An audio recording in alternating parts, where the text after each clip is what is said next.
But here's the thing, gambling back in the day, you couldn't just do it online, you had to do it through the mafia. Listen to what Michael Franzese said, the biggest mafia boss at the time. I was told two things. One, that he was told to leave the NBA around the time that his father got murdered because stories were about to come out and there was a lot of heat on the fact that because of Michael's gambling habit, his father paid the price. And the NBA didn't want the press, so they asked him to leave for a while. That's when he went to play baseball. And then when things settled down, he came back. The plan was always, from what I was told, for him to come back. But Michael Jordan didn't leave the NBA to play baseball to honor his father. He left because they were going to expose the real reason why he was murdered. I mean, who retires after 3 straight championships? Now let's go back to what Kanye said, because this doesn't sound like he was sacrificed. But I found something that was really weird. The year he came back from baseball on his father's death, he won his 4th NBA championship on Father's Day on June 16th, 1996.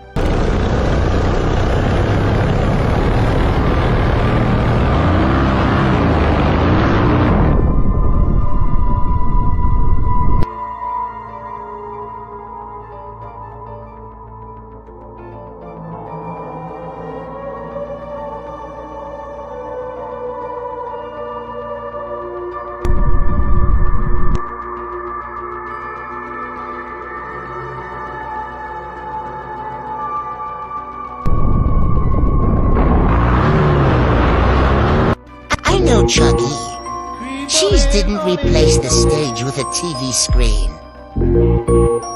Max's mother, Goofy's baby mama, is in the Goofy TV show from like the 50s, 60s. Also, you never see her face. But there's some episode where she gets a day off from being a little housewife.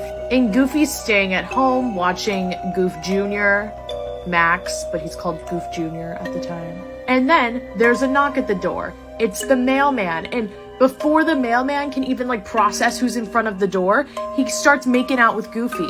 And the same thing happens with the milkman. So while Goof is at work trying to provide for her fine ass, she's over here cheating. So now Goofy kinda on some level knows that his wife is cheating, okay? He's a little dumb, but he's not stupid. Read this from a scrapped episode.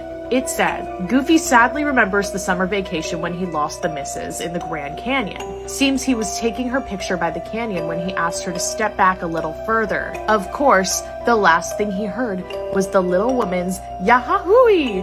As she disappeared from sight. He set her up.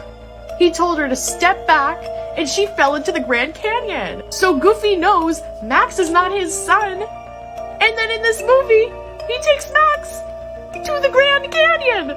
Very, very, very suspicious. Do you think Goofy is guilty? Also, follow my TikTok, Instagram, and YouTube for more. It really helps when you interact. Estaba leyendo los comentarios del video de Balenciaga y leí me llamó mucho la atención y este es el perfecto ejemplo de cómo funcionan los Illuminati Puppets, así que vamos a empezar. En marzo del 2011, Lil Nas sacó estos zapatos junto con el colectivo de arte Mischief. La colaboración no fue con Nike, pero la base sí son unos Nike Air Max 97. Sacaron a la venta 666 pares, y además de los símbolos a simple vista satánicos, como el pentagrama invertido o la cruz al revés, estos tenis contenían gotas de sangre humana en las suelas. Sí, o sea, así como suena, gotas de sangre humana. Los muy evidentes es este versículo de la Biblia, que dice, yo veía a Satanás cayendo del cielo como un rayo. Y como dato curioso, el rayo es uno de los símbolos más importantes en el satanismo y luciferismo, y por eso lo podemos ver en muchísimos de estos Illuminati Puppets. La caja de los zapatos tiene como que este grabado, que se trata de nada más y nada menos que Edward, uno de los demonios del infierno al que se le apoda como el presidente del infierno, Octo. Y además en toda la campaña sale tapándose un ojo, dejando un ojo descubierto, haciendo referencia al ojo que todo lo ve, o el ojo Illuminati, que también se conoce como el ojo de Lucifer, que puede ver todo. No sé cómo no había escuchado de esto. Y si llegaste a esta parte y estás pensando, bueno, chance solo es un statement artístico, todos o muchos de sus videos tienen referencias de este tipo. Cuentan las conspiraciones que muchos artistas venden su alma para conseguir fama y dinero muy rápido. Incluso que algunos de ellos prestan su cuerpo para ser poseídos por demonios. Otro símbolo que usa muchísimo es la mariposa monarca. Un símbolo que si estás familiarizado con estos temas, seguro sabes que hace referencia al proyecto MK Ultra de control mental o programación monarca.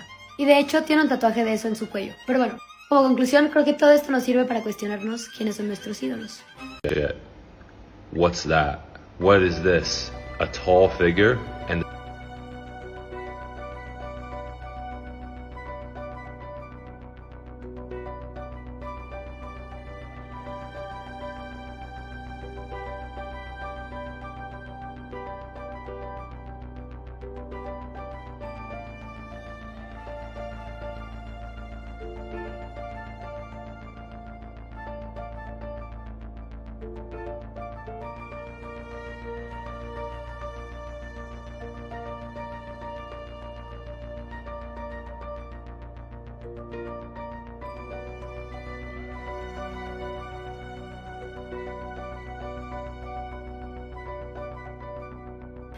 Yo, so I just heard about this whole Andrew Dawson thing, about this guy disappearing, getting taken out by the CIA because he was on to something. I literally have goosebumps right now. I want to show you guys something. Alright, so I found the coordinates of where he took the picture. I marked it here with his name so I don't forget. But it was right around the Cedarside. You see Cedarside here behind this star, Cedarside Regional Park, which means that if he was on this road looking this way, which he was, it would have been over on this mountain here. So when I scroll in to this mountain, and if you guys remember what the pictures look like, you see this road here, but if you remember what the pictures looked like, there was like a building with 2 antennas. Look at this shit. What's that? What is this? A tall figure and the building with 2 antennas. What the fuck? So you know when you have a passing thought and then you just kind of brush it under the carpet and think you're just being ridiculous and you start questioning your own sanity? I did that last night and it's no longer a passing thought because someone else has mentioned it and it now makes perfect sense. So I'm watching a YouTube video last night and it was basically a guy going through like these tide pools and he found this weird creepy looking thing. It was like a spider with feathers for legs and I've seen it swimming through the ocean. It's just weird. It basically like walks but it like swims like it's walking. I'll see if I can find a photo. Can someone explain what that is? Like, this is the thing that was in the video, but like, you're not convincing me that that is from Earth. There is no way. Like, okay, it's really weird. And then I see this girl tonight and she's talking about this conspiracy theories. The girl who always checks her blinds before she talks about conspiracy theory, if you know who that is.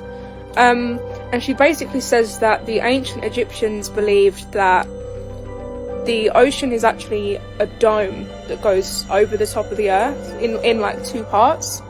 And then she says that the ancient Egyptians believed that the ocean and space were somehow connected. And it's all over their like artwork and everything like that if you go and look it up.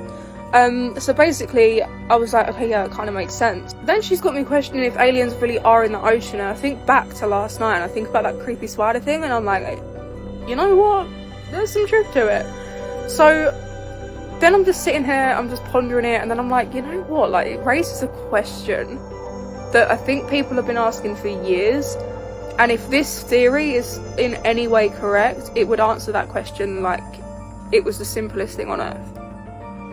I know everyone's been thinking it for a long, long time. Why is Area 51 in the middle of a desert? It just seems a bit weird.